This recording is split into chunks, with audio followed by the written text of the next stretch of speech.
one, you might recognize the face sitting right next to me because she was part of last year's RIAE interviews. I am joined by author Nishita Roy-Pope because she's got a new book out.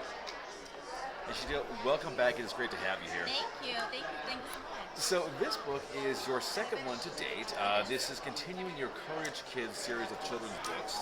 And this one's called Robots, Sharks, and the Missing Glow.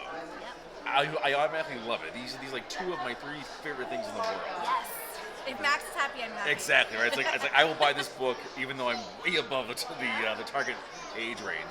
But where did the idea for this one come from? Yeah, so like you said, this is the second one in the series. Same characters, new adventure. The reason I wrote this book is because I'm part of my work in Rhode Island. There is a lot of interest and opportunity around what's called the blue economy, the ocean-related economy. There's a lot of jobs coming, they're really cool jobs, but we're not ready for all of them here. And in order for us to have the kinds of skills and interests and people who are going to be excited, we have to expose younger folks to the topics around ocean and robotics and really being excited to explore a part of our Earth that we don't know so much about. So that is what sparked it, is because I'm trying to help us be ready for the future jobs that are coming, but do it in a way that's fun and a little bit silly, and it involves cool technology and a little bit of mystery. So that's the reason for the second book.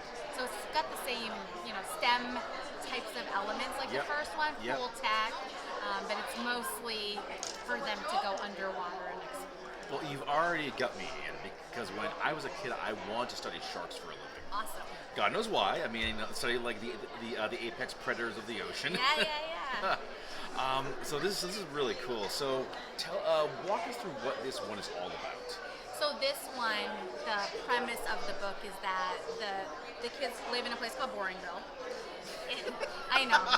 Yeah. So sounds like a fun town. I know. It has become more fun in the second book because, it has to be. The first one, it was very boring, and they were able to spice it up a little bit.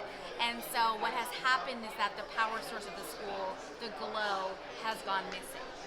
And so the kids need to get the glow back, especially because they have their school talent show that they're very excited about. And if they do not get that glow back in time, the talent show will get canceled, the school may close forever.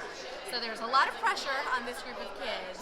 And so to go search for this glow, they get a bunch of clues, they meet some very cool sea creatures, sharks, whales, other kinds of really cool sea creatures. They travel to a few different countries. They even travel to Narragansett, Rhode Island. So they're even here in Rhode Island, but they get to go to a bunch of places, meet a bunch of cool creatures, and I'm not going to spoil it for you. No, spoilers. They do have a great adventure trying to find the glow. What is this glow? Can you tell us what that is? Or is that a spoiler? That might be a spoiler. Okay, next question then. Yeah. This must have been so much fun to research. It was fun to research. So I don't know a ton about oceans or robotics. That's not necessarily my specialty. Sure. I'm on a learning journey too. But I was able to meet people who actually study sharks or who really build the types of robots that go underwater. And so as I've been learning more about this whole industry and these types of jobs and this type of technology, it's been really fun to interview folks. And I took some turns on the book that I, as any author does. You always do. Like that I wasn't expecting. So for example, I have one friend who grew up in Haiti, and that is where one of the chapters in the book, they go to Haiti. So she shared stories about some of her childhood memories, her memories from her grandma, and I was able to infuse that really personal kind of experience into the book.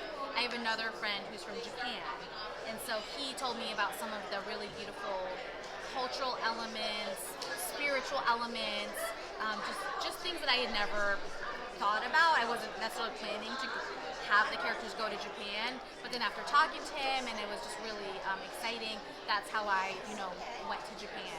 So it's been really fun to not only meet people who work in technology and like the underwater, but also the cultural piece, to meet folks who know cultures deeper than I might know, and for me to bring a piece of what they really love about their culture into this book. You must have come across so many cool science facts doing this. Yes, there are definitely some bragging facts, if like you'll know about different types of sea creatures from reading the book. So if you're like a dinner bar, you can be like, just so Yeah. did you all know this about the ocean, this about robotics? Totally. You got like a talking points for the whole night. Exactly. Yeah. Any really cool facts that you kind of came across? You thought this is amazing. I'm glad I know this thing. So without spoiling Yep, the book, yep. but there are a part of the glow. There are some sea creatures that have this bioluminescence glow to their bodies naturally. Yeah. So they look like they glow in the dark. Yep. So that's part of the kind of mystery is the glow related to a creature? Is it something else? So I didn't even know there was this whole group of animals that glow in the dark, basically underwater, and their kind of natural bodies, stuff like that. Just like I don't know. Nice. Yeah. So you mentioned earlier that this book didn't really stick to a path. You kind of wander around with it. Yeah. Did it really turn out very different from what you originally envisioned? I knew the core things I wanted to do. Yeah. Adventure, global travels, the technology STEM elements, which are really important to me, but I just kind of left it open to see where it went, especially because it's something I don't know as much about. The first one I had a much clearer endpoint, but this one I just kind of had to trust where it went, but made sure that the core things I needed to happen still stayed, but I was much more open to the process because I'm learning while I'm writing the book.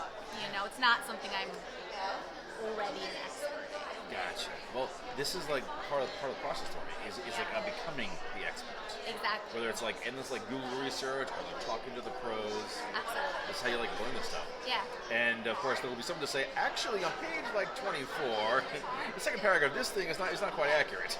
Yeah. Thank you, internet commenter. Yeah, and that was really helpful to have the experts tell me both the science facts, making sure, but also some of the, for example, when we go to Japan, some of the respectful cultural things that I wouldn't have thought about, right? Because I had someone who has that firsthand experience would say, actually, this would be inappropriate to do. And so, make sure that the characters are being respectful of the environment and the cultural expectations there. So those little things I would never have known myself. It was really important that someone who deeply understands it helped me shape those pieces. Let's talk about the characters, because this is a team of kids.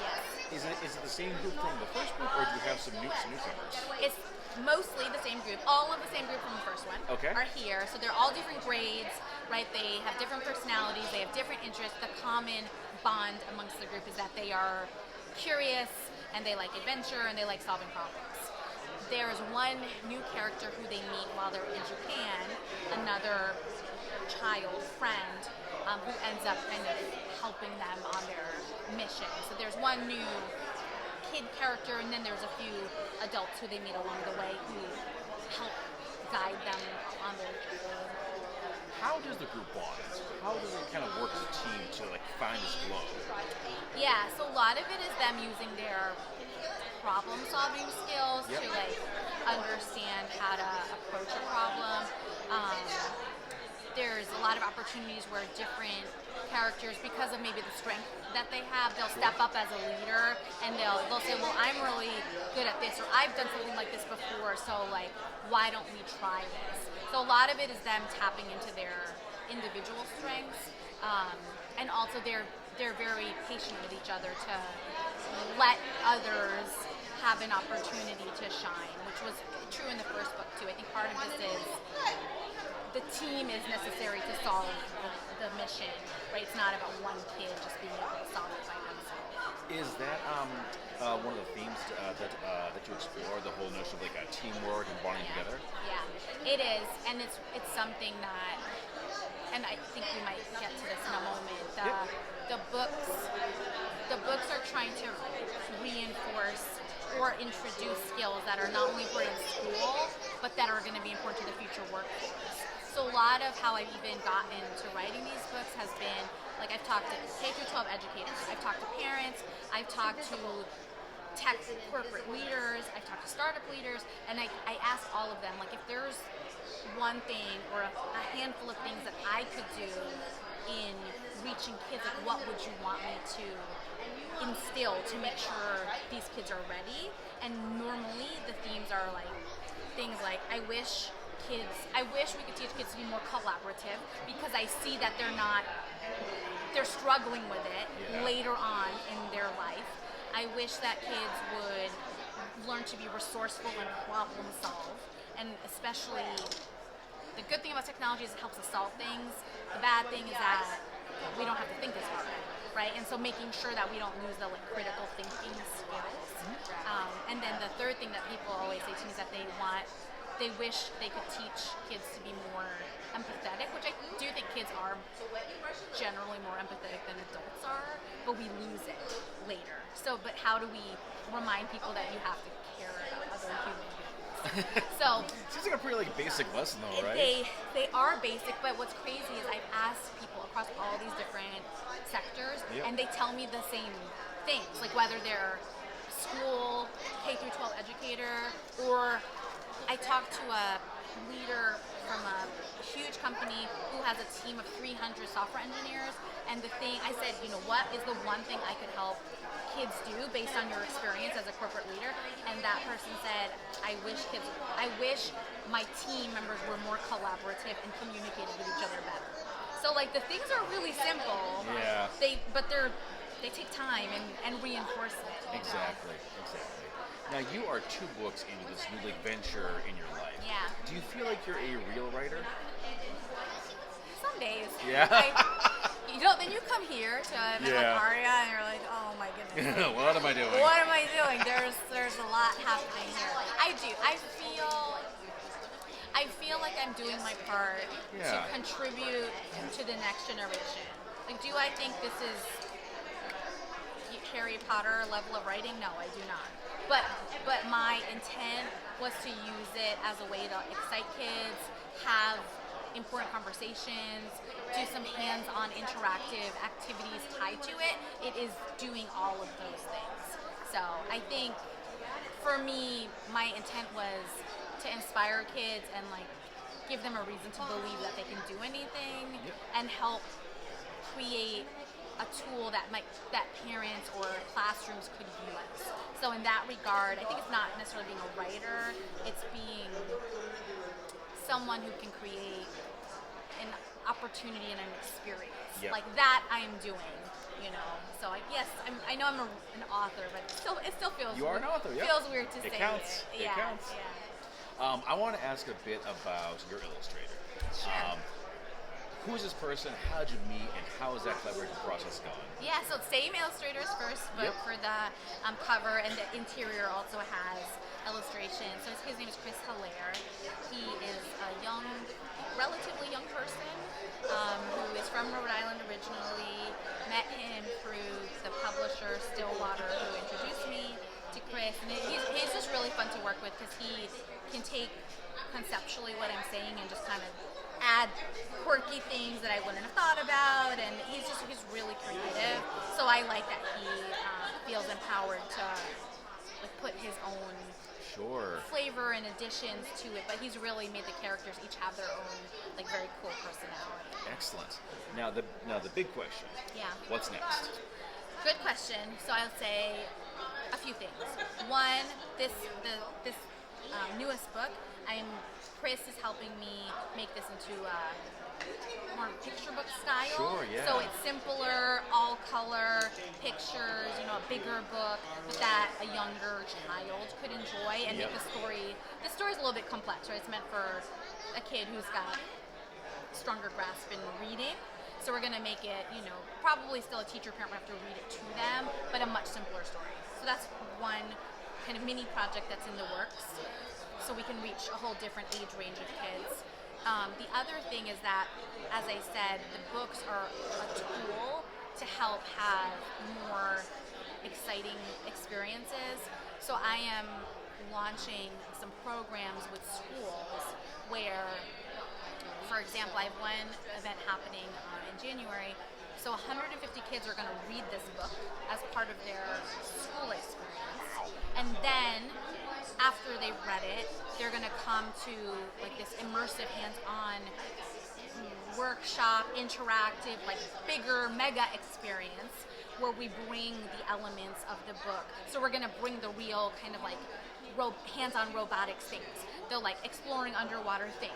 The virtual reality simulation that feels like you might be underwater, like stuff like that, bring it to the school. So it's really taking a classroom, traditional classroom experience and now making it essentially come to life for the kids. So that's something we're doing next year, and I think we're going to probably reach hundreds, maybe more, maybe thousands of kids with the Courage Kids Innovation Experience program. I love that. That's tied to that. So I love that's that. super exciting. It definitely is. Yeah. Well, Nishita, this is all really good. It's really exciting stuff. Thank you. I'm glad to see you're still here too. Me too. We made it. Exactly. 2 books in. Two books in. So for the folks at home, this is what you want to be looking for. You go to Amazon, you type in the name, it's all there. Get your copy. If you got kids, you want them to learn, this is how you do it. Nishita, thanks again. I really appreciate this. Thanks, Max.